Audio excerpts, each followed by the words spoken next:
نہیں ہے، یہ تو 1 سال کم ہو گیا میری زندگی میں سے، میں اپنی قبر کے 1 سال اور قریب چلا گیا۔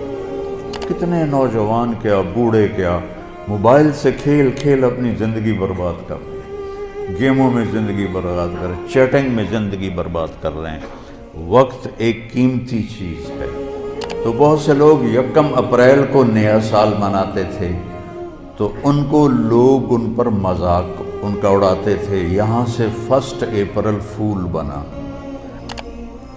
جو کچھ یہ بے وقوف حرام راستوں سے بنا رہے ہیں، لوگوں کے مال لوٹ کے بنا رہے ہیں، یہ برباد ہو جائیں گے مرتے وقت، ان کا مرنا مشکل ہو جائے گا۔ انگریزی سیکھنا کوئی منع نہیں ہے، ایک زبان ہے، سیکھو، لیکن اس کو بڑائی اور عزت کا معیار بنا لینا کیا ظلم و ستم ہے یار۔ اپنے علم میں خود مختار بنو گے، اپنی طاقت حاصل کرو گے، اللہ سے تعلق بڑھاؤ گے، پھر نعرے لگاؤ، ایسے زندہ باد مردہ باد کیا فضولیات۔ السلام علیکم ورحمۃ اللہ وبرکاتہ۔ الحمد للہ رب العالمین، والصلاة والسلام علی سیدنا و مولانا محمد وعلی آلہ واصحابہ اجمعین، اما بعد۔ اعوذ باللہ من الشیطان الرجیم، بسم اللہ الرحمن الرحیم۔ هو الذی جعل الشمس ضیاء والقمر نورا وقدرہ منازل لتعلموا عدد السنین والحساب وكل شيء فصلناه تفصیلا۔ وقال النبی صلی اللہ تبارک وتعالی علیہ وسلم: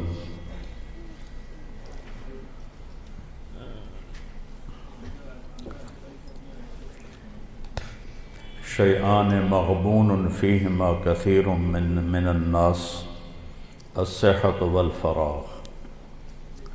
وقال النبی صلی اللہ تبارک وتعالی علیہ وسلم: الدنیا دار من لا دار له ومال من لا مال له ولها يجمع من لا عقل له، او کما قال صلی اللہ تبارک وتعالی علیہ وسلم۔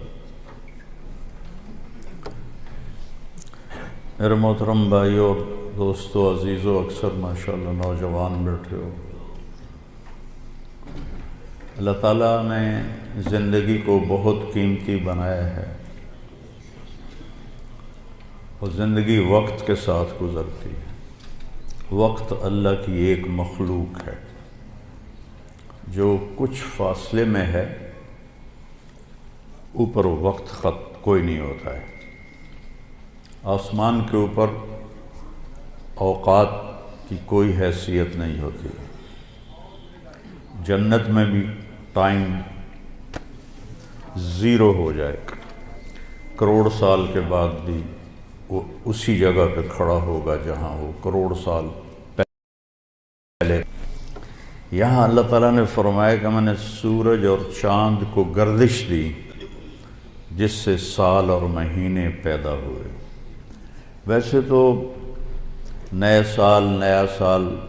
سال میں کوئی نئی چیز نہیں، وہی جنوری آ گیا جو پچھلے سال آیا تھا، وہی فروری آئے گا جو پچھلے سال تھا، وہی مارچ آئے گا جو پچھلے سال تھا، وہی سردی ہے جو پچھلے سال تھی۔ کچھ بھی نہیں بدلتا، صرف ہندسہ بدلتا ہے کہ پہلے 23 لگا ہوا تھا، اب 24 ہو گیا۔ باقی سال میں تو نئی کوئی بھی چیز نہیں، موسم بھی وہی ہیں، دن رات بھی وہی ہیں، بارش آندھیاں بھی وہی ہیں، دریاؤں کی روانی، ہمارے تو دریا خشک ہو گئے، وہی پہاڑوں پہ برف ہے، وہی آبشاریں ہیں، وہی چشمے ہیں، وہی پرندوں کی ڈاریں ہیں، وہی رات کا اندھیرا ہے، وہی دن کا اجالا ہے، وہی صبح و شام ہے، وہی کہیں رونا ہے کہیں ہنسنا ہے، کہیں دکھ ہے کہیں سکھ ہے، کہیں ظالم ہے کہیں مظلوم ہے، کہیں بدکار ہے کہیں نیکوکار ہے، کہیں دھوکے باز ہے کہیں دیانتدار ہے۔ ہر چیز تو اسی طرح چل رہی تھی، تبدیلی کیا ہوئی ہے؟ اور کتنے پاگل پن کی بات ہے کہ خوشی منائی جاتی ہے۔ خوشی منانے کی بات تو نہیں ہے، یہ تو 1 سال کم ہو گیا میری زندگی میں سے، میں اپنی قبر کے 1 سال اور قریب چلا گیا۔ چونکہ ہمارے اوپر مغرب نے حکومت کی ہے، پوری دنیا پہ کی ہے، صدیوں کی ہے، تو جو مغلوب قومیں ہوتی ہیں، جو شکست خوردہ قومیں ہوتی ہیں، وہ فتح پانے والوں کی ہر چیز کو لے لیتے ہیں اور اس کے مطابق اپنی زندگی کو ڈھال لیتے ہیں۔ اسپین کی تاریخ میں پڑھ رہا تھا تو ایک پادری کی تحریر تھی کہ مجھے بہت گلہ ہے اپنے عیسائیوں سے،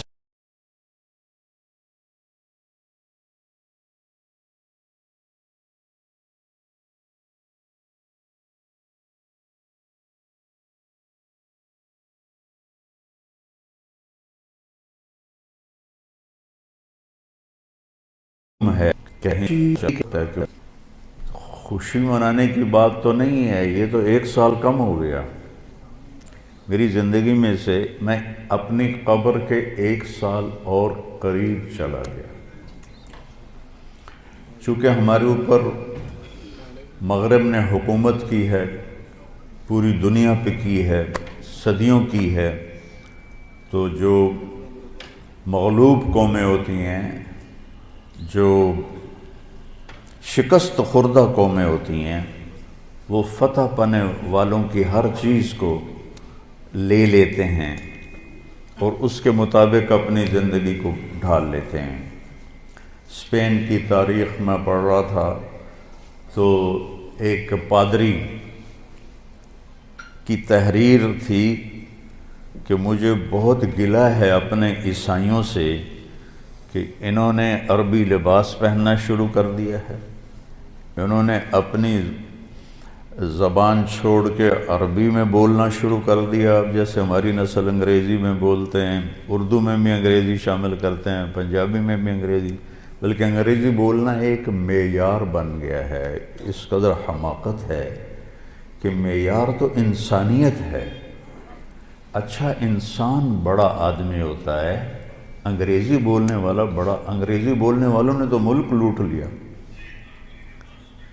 بڑا انسان اپنی صفات سے بنتا ہے، بڑا مالدار اور چیز ہے اور بڑا انسان اور چیز ہے۔ ایک شخص بہت بڑا، یہ بہت بڑا آدمی ہے کیونکہ بہت زیادہ پیسے ہیں، یہ بڑا مالدار ہے، یہ بڑا آدمی نہیں ہے، یہ بڑا انسان نہیں ہے۔ ان اکرمکم عند اللہ اتقاکم، سب سے زیادہ عزت والا اور بڑا آدمی اللہ کہتا ہے وہ ہے جو تقوی والا ہے۔ تو بدلا تو کچھ بھی نہیں، یہ جنوری شروع ہو گیا ہے، پھر فروری آ جائے گا، پھر چلتے چلتے پھر دسمبر آ جائے گا، پھر ایسے موسم گم ہو جائے گا اور ہماری زندگی کا 1 سال اور گھٹ جائے گا۔ کچھ چیزیں یاد رہ جاتی ہیں، حادثات، واقعات، باقی آدمی سب کچھ بھلا دیتا ہے۔ اتنی عمر گزار کے ماضی میں دیکھوں تو کچھ یاد ہے، اکثر بھول گیا ہے۔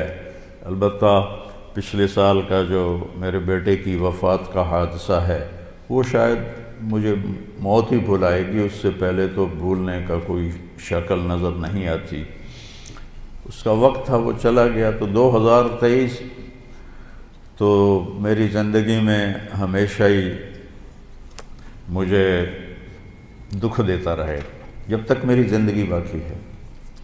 تو وقت ایک بہت بڑی دولت ہے، جن جن چیزوں سے وقت پیدا ہوتا ہے اللہ نے سب کی قسم اٹھائی ہے۔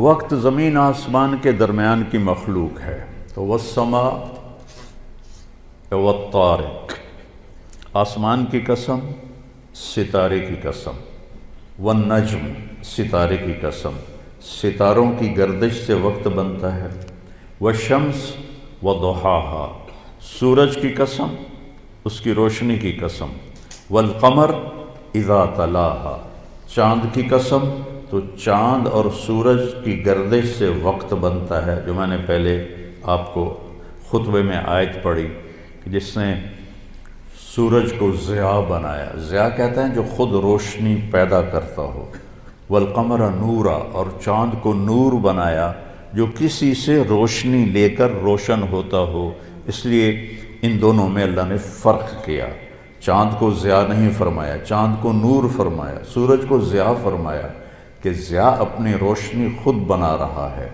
اور چاند سورج سے روشنی لے رہا ہے، اور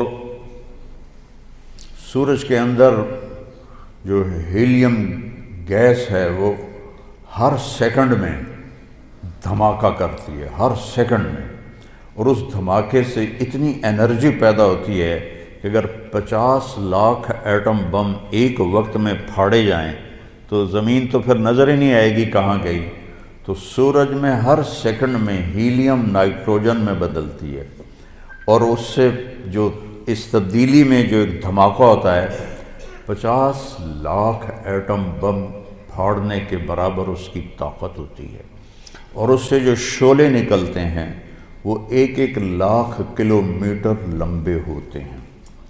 1920 میں ایک شعلہ سورج سے یہاں سے اٹھا اور یہاں پہنچ گیا، سورج کی سطح پر ہی، تو اس وقت سائنس بھی اتنی طاقتور نہیں تھی، اس زمانے میں اس شعلے کی طاقت کو ناپا گیا تو اس میں اتنی انرجی تھی کہ اگر اس انرجی کو انسان قابو کرتا تو 10 کروڑ سال کے لیے پوری دنیا کو بجلی کافی ہو جاتی، پاکستان نہیں پوری دنیا کو بجلی کافی ہو جاتی۔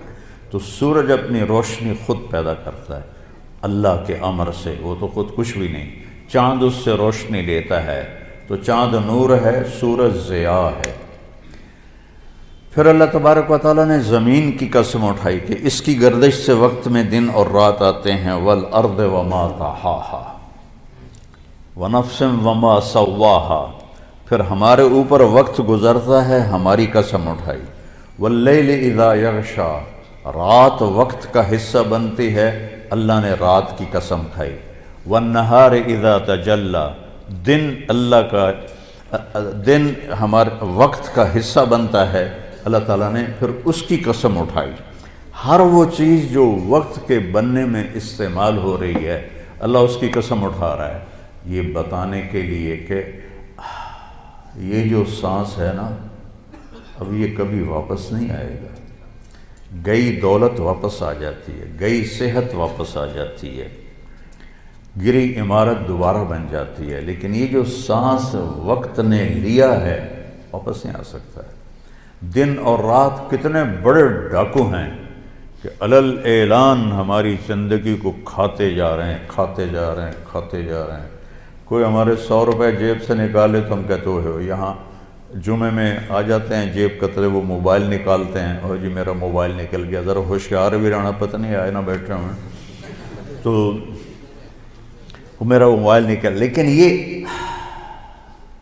یہ سانس ایک لمحہ جو نکلا ہے اسے تم واپس نہیں لا سکتے، سورج چاند کی گردش الٹی نہیں ہو سکتی۔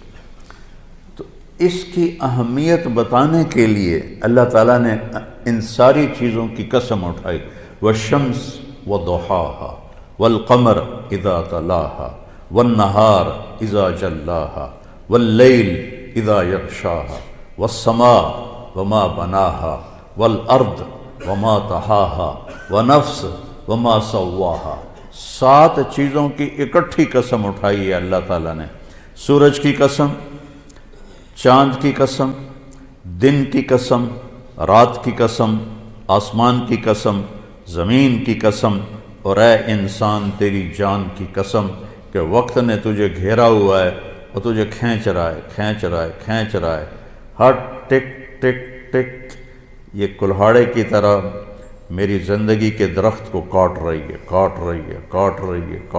ہے اور پتہ بھی نہیں چلتا، اور کسی کا کچھ پتہ نہیں کب اس کا وقت ختم ہو جائے۔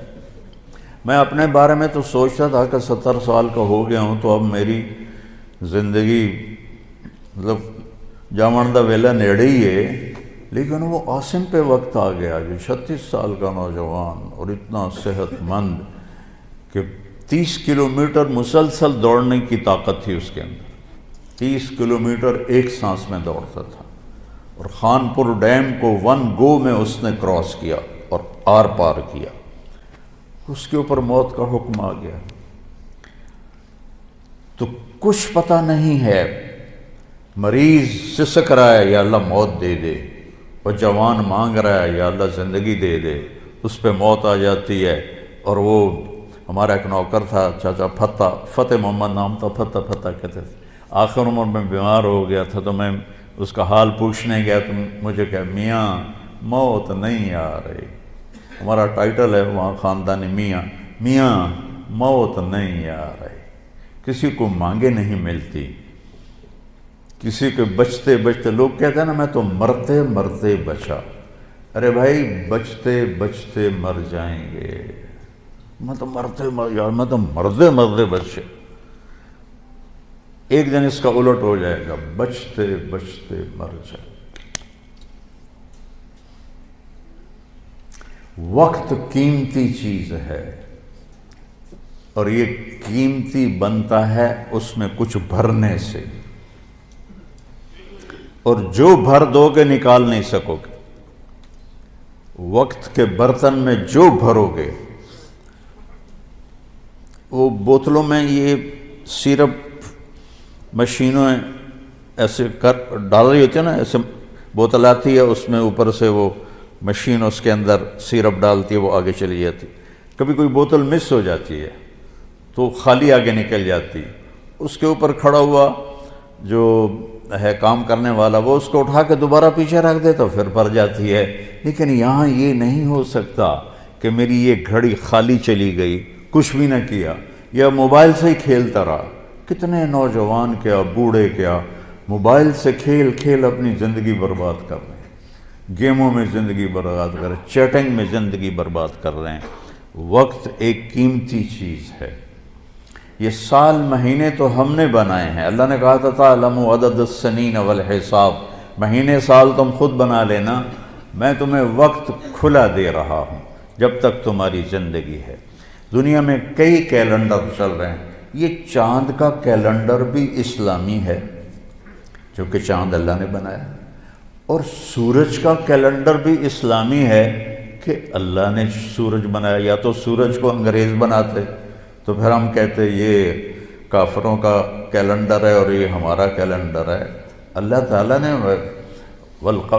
کیا ہے، الشمس تجری لمستقر لہا، سورج اللہ سے پوچھ کے چل رہا ہے، والقمر قدرناہ منازل، چاند اللہ سے پوچھ کے چل رہا ہے۔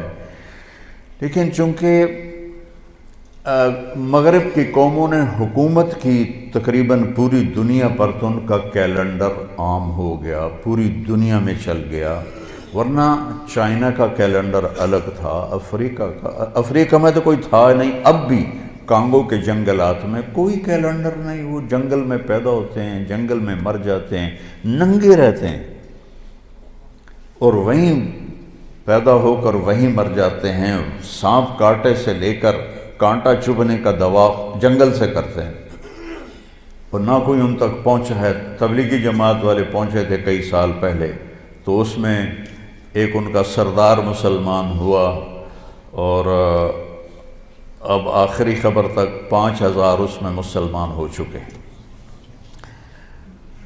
شیخ حسن تھے کیمرون کے، وہ جماعت لے کر گئے تھے جنگل میں، تو ایسے انسانوں کو کاٹ کے کھا جاتے ہیں۔ تو سب سے جو قدیم کیلنڈر ہے وہ ایران کا ہے، جس میں ان کا جو مہینہ ہے